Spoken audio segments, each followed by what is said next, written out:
Well, after weeks of teasing about it, WikiLeaks has finally unveiled Vault7. It is essentially the largest ever publication of confidential CIA documents. Now, Julian Assange was set to speak about Year Zero on Facebook today, but a live stream of the event was reportedly hacked. Wouldn't you know it? So it's not clear if this event has been rescheduled or not, but very interesting there that the live stream event gets hacked, because this is key information. You're not going to find it on CNN or MSNBC, NBC. They're all talking about Obamacare Light, which, yes, that is a huge story, but they are just going to roll all of these non-issues with the Russia hacking and Trump's tweets of the week and everything, and just completely try and bury this story so that most of your people in middle America and elsewhere will never get access to it. Yeah, that's interesting. I wonder if they knew it was coming. After all, we know the access they have to basically any digital information that ever existed. But it's funny you mentioned about the hack of the WikiLeaks planned broadcast. A lot of people were reporting issues on Twitter when they tried to tweet hashtag Vault7, myself included. I had a tweet that I was trying to get out with hashtag Vault7. I had to retry it about 9 or 10 times just to get it out. Well, I'm sure and I had people sending me tweets at the time saying, hey, I'm getting this internal server error every time I try to tweet with hashtag Vault7. Gotta love Jack. He's always suppressing any real information. You know, he's works on behalf of the deep state there. So people, you gotta maybe misspell it so that you can kind of game the system there. Well, speaking of Twitter, Kim.com got on Twitter and tweeted, @RealDonaldTrump would go totally ballistic if he knew what the Obama and CIA did. They used his phone, cam, and mic, watching and listening 24/7. Of course, Kim.com has good sources that know this type of information. He was able to find that out because in order to build his case, he was able to receive all of the documents, and that was how he found out that they were actually using his phone, his camera, his microphone, and everything to spy on him in a copyright case. So that's why Kim.com has been really vocal about all of this, saying, man, Donald Trump, if you only knew that, I mean, this is going against Kim.com, who's never even been inside of the United States of America. So they're spying on him. You know, obviously they try to say that they're going to, you know, obey the Constitution and not spy on the rest of us Americans here. But I mean, it's just insane what we have learned just in this first little drop of Vault7. Well, and that's the key of it too. This WikiLeaks Vault7 has not even been on the internet for 24 hours yet. And this is a document with, I think, 8,000 pages or something crazy like that. All kinds of stuff. People are scanning through it. So we're starting to get some of the details on some of the things like umbrage. I know that you talked about that earlier. But no, you know, and the other thing, just to add to the Kim.com tweet, all of us would go ballistic if we knew what was going on. Right. Now we have the WikiLeaks. Now we have the intel. Now, the crazy thing, now here's the interesting part about this, Leanne. You know, you and I have known this. Alex Jones has known this. The Infowars have known this. People who are, quote unquote, woke have known this, red-pilled, right? I mean, even the average individual, I feel like, would say, you know what, the CIA, the NSA, the FBI, whoever it is, can probably access my phone, access my camera. It just kind of is common sense, kind of like a duh factor now. Okay, but now... But isn't it amazing they couldn't find any of Hillary Clinton stuff with that bleach there's bit? Missing emails, too. Oh, so those emails, I'm sure that they're missing. Yeah, we can't find those.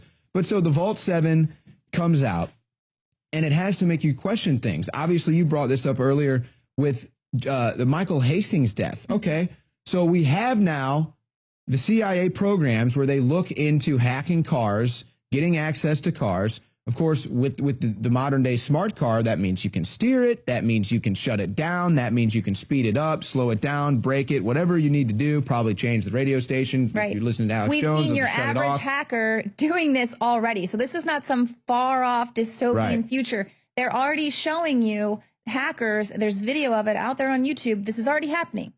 They're already taking control of the smart cars. So why is the CIA interested in this type of technology to engage in nearly undetectable assassination? And let's be real about this. This isn't just about cars. This is about planes. This is about trains. This is about anything that's hackable. Television. Yeah, your television. Anything on the Internet of Things.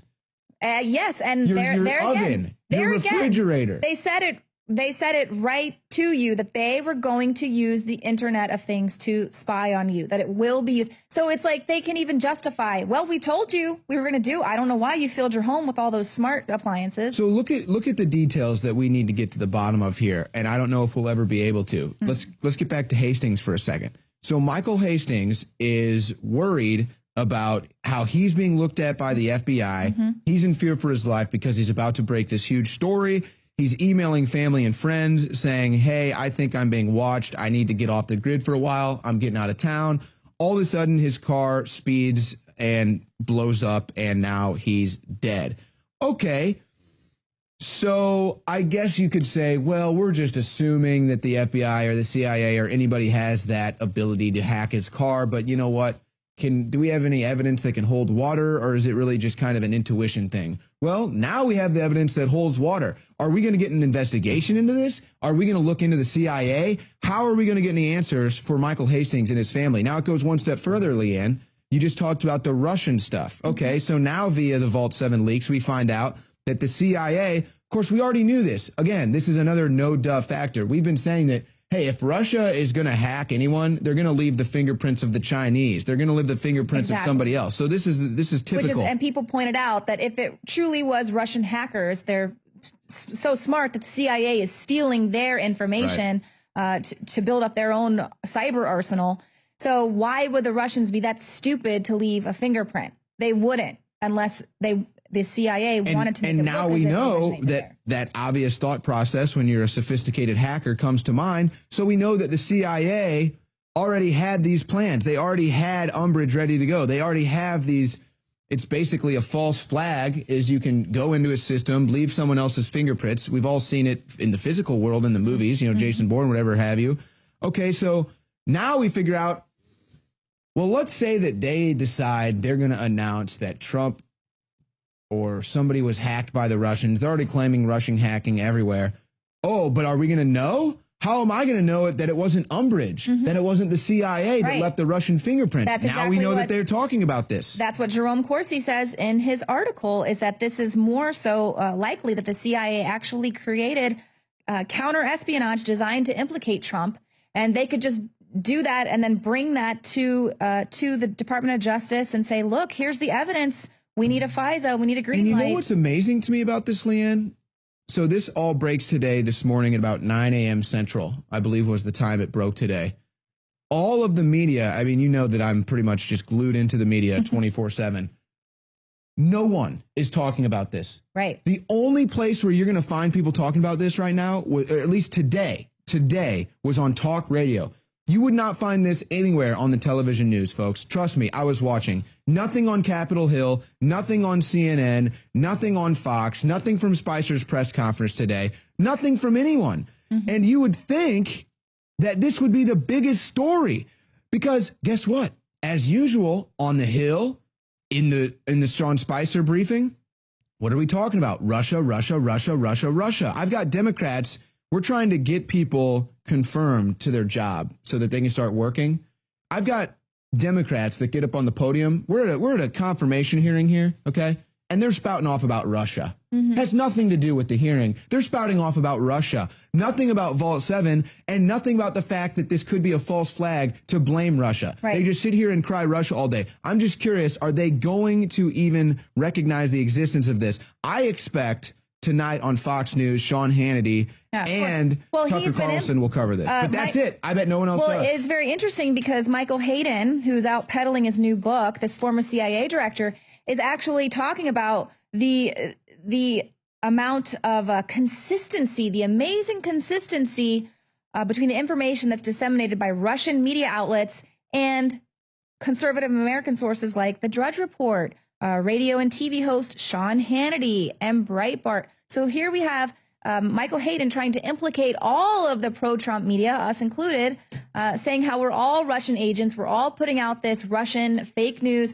Meanwhile, Darren McBreen already broke the story last week about how they're creating fake websites to pump out their fake news. How can people still be in the dark, Leanne? This is it. This is literally everything, folks. How can people not wake up? That's the biggest thing to me, Leanne. How can people not wake up?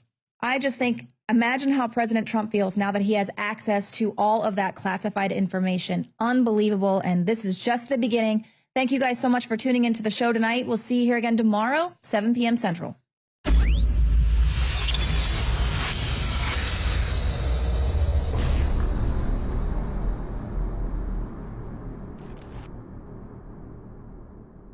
This is one of the biggest secrets out there. The missing link of why our ancestors, whether you were in Africa or ancient Albion, which is England today, why our ancestors were so much stronger.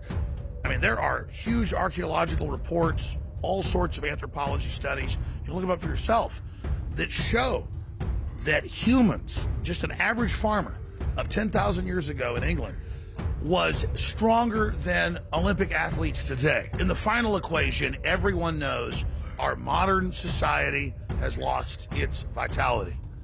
The sperm counts are down like 90%. People are falling apart. They're totally depressed. They're unhappy. What is going on? Every ancient culture was obsessed with what I'm about to reveal to you. Today we call it bone broth, and for thousands of years our ancestors enjoyed its benefits before it became lost to our modern diets of processed junk. That's why I'm so excited to announce the product that is undoubtedly the jewel in the crown of Infowars Life products. Caveman. We lost our vitality because we just ignored the ancient traditions. Everyone knew that you used all the parts of the animal. You used the skin to cover yourself or for shelter. You used the meat for sustenance, the fat for cooking, but you used the bones for strength. We are now introducing Caveman by InfoWarsLive.com, the ultimate in true paleo nutrition with bone broth, turmeric root, chaga mushroom, and 7 total primal superfoods in a single great-tasting formula. The bone is so amazing. From the outside structure full of minerals and key cofactors to the marrow that produces the blood for the body. This is the engine of the life essence. I've made a lot of important points here, but this is the one you need to research for yourself because it's so key. High-quality bone broth helps support healthy muscles and connective tissue, while the active compounds in turmeric do battle on the cellular level and help fight free radicals. And collagen is essential to aid healthy tendons, ligaments, and muscle tissue. This is an absolute win-win. You get an amazing product produced right here in America. You support Infowars and all we're doing to promote freedom and the restoration of our republic and promotion of freedom worldwide. The journey towards better health and giving our bodies these amazing compounds that God created starts at InfoWarsLife.com. 3 years in the making, incredible research, and the very best ingredients. I'm Alex Jones, and I may not be a caveman, but compared to these trendies out there in the street, I'm as close as it gets. Join me at InfoWarsLife.com and get your caveman formula today.